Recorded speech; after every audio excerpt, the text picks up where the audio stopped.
के चंपारण सत्याग्रह की।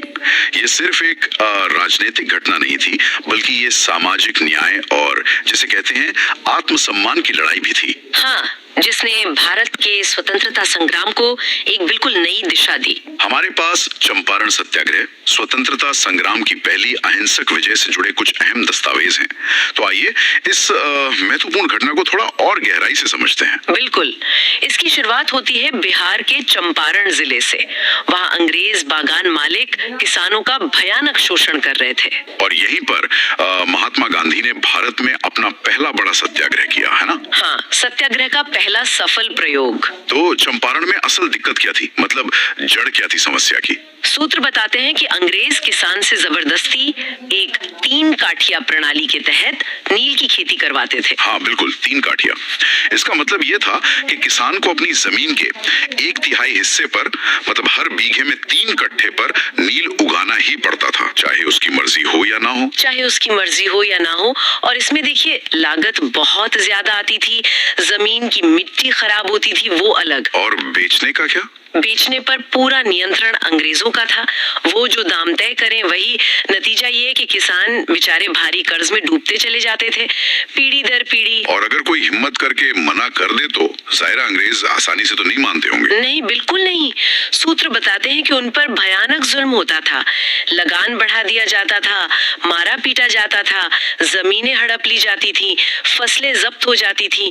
एक तरह से बंधुआ मजदूर जैसी हालत थी। इसी मुश्किल हालात में एक नाम सामने आता है, राजकुमार शुक्ल। एक किसान थे जिन्होंने गांधी जी को चंपारण आने के लिए मनाया। हाँ, राजकुमार शुक्ल, ये एक स्थानीय किसान थे और उन्होंने बहुत हिम्मत दिखाई। उन्होंने गांधी जी को लखनऊ में जाकर पकड़ा, फिर कलकत्ता में मिले और आखिरकार उन्हें चंपारण आने के लिए राजी कर ही लिया। और गांधी जी जब पहुंचे तो उन्होंने क्या किया, मतलब उनकी रणनीति क्या थी? गांधी जी ने आते ही सबसे पहले सीधा किसानों से बात की। वो गांव-गांव गए, उनकी समस्याएं सुनी बहुत धैर्य से और उनके बयान दर्ज किए। सबूत इकट्ठा करना। बिल्कुल, उन्होंने एक नैतिक और पूरी तरह से अहिंसक आंदोलन की नींव रखी। कोई हिंसा नहीं, कोई उग्रता नहीं, सिर्फ सत्य और तथ्य। ये दिलचस्प है कि जब अंग्रेजों ने उन्हें चंपारण छोड़ने का आदेश दिया तो गांधी जी ने साफ मना कर दिया। हाँ, उन्होंने कहा मैं नहीं जाऊंगा और उन्होंने गिरफ्तारी दी। और अदालत में उनका बयान तो बहुत मशहूर हुआ। उन्होंने कहा कि वो जो कर रहे हैं वो नैतिक रूप से सही है और वो सजा भुगतने को तैयार हैं। बिल्कुल, ये उनकी निडरता थी और इसका असर ये हुआ कि जनता का भारी समर्थन उन्हें मिला।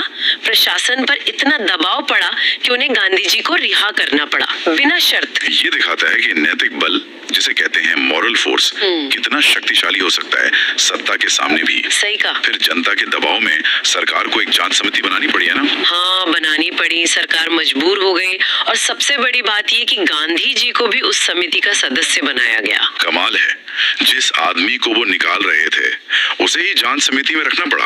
हाँ, यही तो गांधी जी की रणनीति की जीत थी। समिति ने फिर जांच की और माना कि हाँ, किसानों से नील की खेती जबरदस्ती करवाई जा रही थी और ये 3 काठिया प्रणाली वाकई शोषणकारी थी। तो इसके मुख्य परिणाम क्या रहे, मतलब किसानों को क्या मिला आखिर में? कई बड़े परिणाम हुए। सबसे पहला तो ये कि वो जो जुल्म वाली 3 काठिया प्रणाली थी वो हमेशा के लिए खत्म हो गई। बहुत बड़ी राहत। बहुत बड़ी राहत। दूसरा, किसानों से जो अवैध तरीके से पैसा वसूला गया था उसका कुछ हिस्सा उन्हें हर्जाने के तौर पर वापस मिला। कर्ज भी कम हुए। और तीसरा और शायद सबसे अहम, किसानों में अपने अधिकारों के प्रति एक नई जागरूकता आई। उनमें हिम्मत आई कि वो अन्याय के खिलाफ बोल सकते हैं। और गांधी जी के लिए गांधी जी की प्रतिष्ठा पूरे देश में फैल गई। वो एक जन नेता के रूप में स्थापित हो गए। लोग उन्हें जानने लगे, पहचानने लगे। एक बात और, गांधी जी सिर्फ राजनीतिक लड़ाई ही नहीं लड़ रहे थे वहाँ। सूत्र ये भी बताते हैं कि उन्होंने चंपारण में सामाजिक सुधार के काम भी किए। हाँ बिल्कुल, ये गांधी जी के काम करने का तरीका था।